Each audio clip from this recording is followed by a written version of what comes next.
Here is just where I keep our spare water drop filter. This is the WD-D29000020B. It says it lasts about 6 months, but we like to replace them sooner because we drink a whole lot of water. They're super easy to replace. You have like the twist thing right here and a twist nozzle. This one's completely packaged because we still have a couple months on our current filter.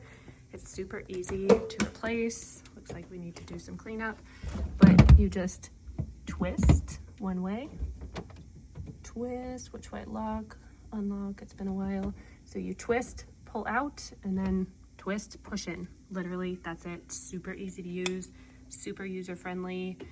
I like to run a couple gallons of water through it first to get all the sediment out, and we're done. I use that water to water my plants just to conserve a little bit. Still good water, just a little gross. Here we go.